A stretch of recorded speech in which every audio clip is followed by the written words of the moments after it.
Non voglio rimetterci la pelle. Mi seccherebbe. Spike è uno che si differenzia particolarmente dagli altri personaggi di Cowboy Bebop. Non è un eroe, nemmeno un antieroe. Non credo esistano veramente delle etichette che possano definirlo. È semplicemente Spike Spiegel. In lui c'è uno stocchetto di affascinante e misterioso che attrae lo spettatore in maniera molto particolare. Non molti sanno che c'è un grande omaggio nel personaggio di Spike a una leggenda delle arti marziali, Bruce Lee.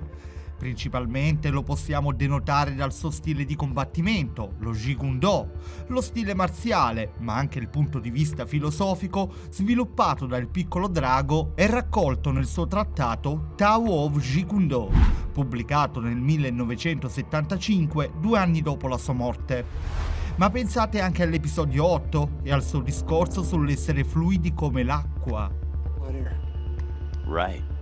Water can take any form. It drifts without effort one moment, then pounds down in a torrent the very next. Questo rispecchia esattamente le parole di Lee. I said empty your mind. Be formless, shapeless. Se altri personaggi hanno un approccio per la maggior parte meno menefreghista con gli avvenimenti che vediamo nella serie, Spike appare molto più spigliato, accetta le cose con più serenità, quasi con una sorta di leggerezza.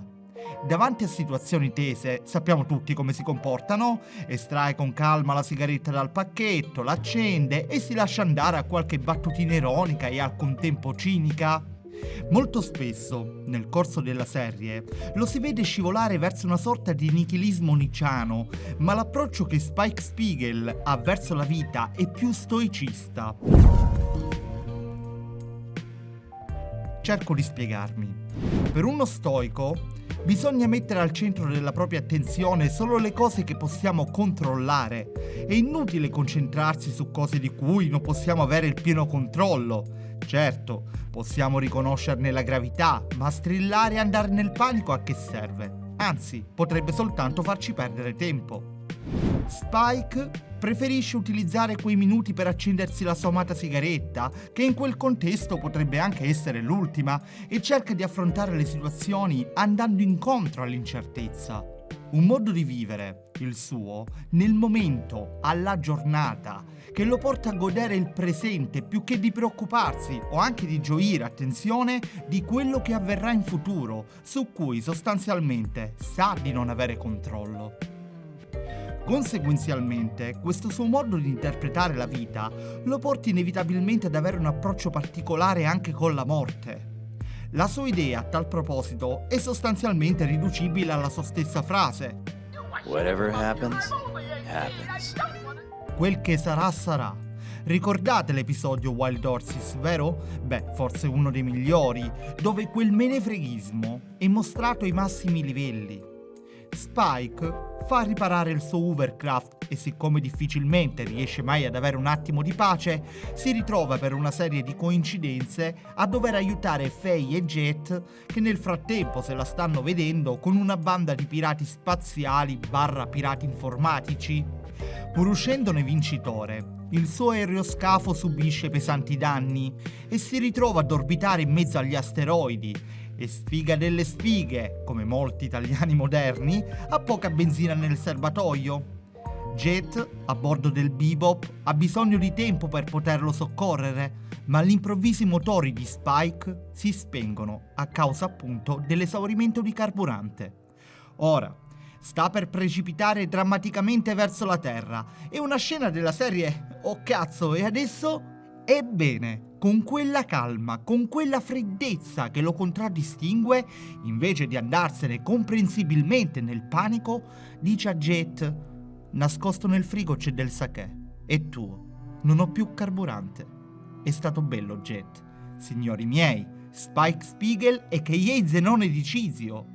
La sua accettazione della morte come un evento relativamente poco importante denota appunto il fatto che lui sa che prima o poi avverrà e quindi è inutile cercare di fuggire da ciò. Non devi temere la morte, è un'insonne compagna che non tradisce. È la frase del suo informatore che ben sintetizza questa filosofia heideggeriana di Spike. Quando accadrà sarò già pronto. Questo è ciò che sembra echeggiare dalla sua figura. Probabilmente perché è un uomo che di mestiere ha sempre vissuto sul filo del rasoio. Ma sicuramente c'è un altro fattore, che è parte centrale di questa sua visione. Dobbiamo appunto fare i conti con una cosa molto importante. Seppur quell'aura stoica si avverte costantemente nel suo personaggio, se guardiamo al passato di Spike, qualche dubbio su quale possa essere la reale natura di questo suo comportamento ci assale. C'è una sorta di sconforto in realtà, che si avverte nel modo di vedere la vita che ha Spike. I suoi occhi lo sintetizzano. Quello sinistro, quello vero, quindi una parte del corpo che è cresciuta sempre con lui, guarda al presente. Perché tale organo è nato con lui, è cresciuto e ha vissuto le varie vicissitudini che hanno temprato Spike, rendendolo l'uomo che è adesso. Per questo ora è spalancato sul presente, su ciò che lo circonda. Non è più, per essere banali, l'occhio che era ieri, bensì esso è il risultato di ciò che ieri è stato. L'altro occhio, il destro, è l'occhio artificiale che gli è stato impiantato a seguito di un incidente. Tale occhio guarda il passato, perché essendo sintetico, metaforicamente, è sempre stato così, è lo stesso occhio che era ieri.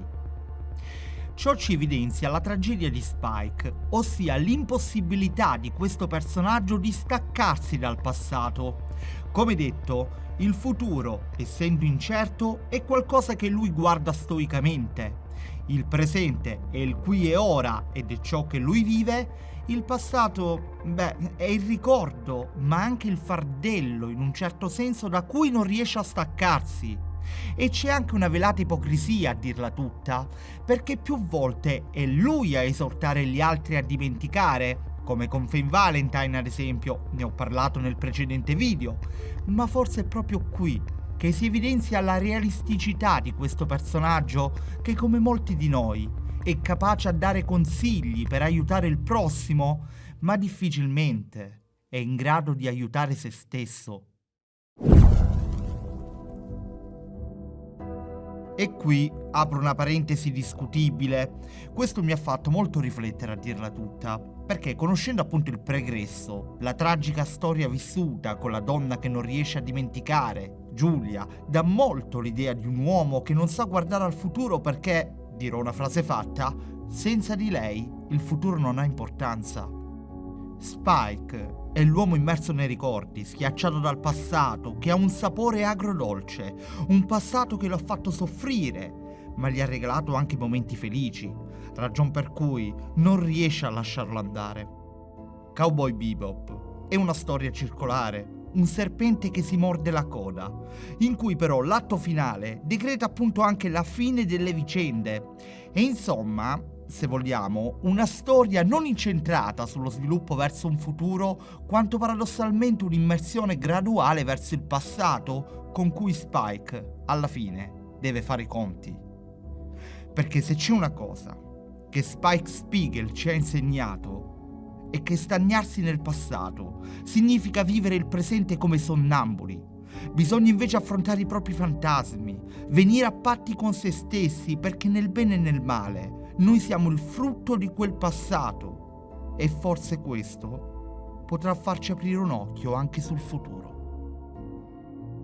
Se ti è piaciuto questo video, ti invito a lasciare un like, a commentare per farmi sapere il tuo pensiero al riguardo. Se sei nuovo su Alkill TV, iscriviti e attiva la campanella, così da restare sempre aggiornato sulle prossime pubblicazioni. In descrizione trovate tutti i social, Facebook, Twitter, Instagram, canale e gruppo Telegram a cui vi invito ad unirvi.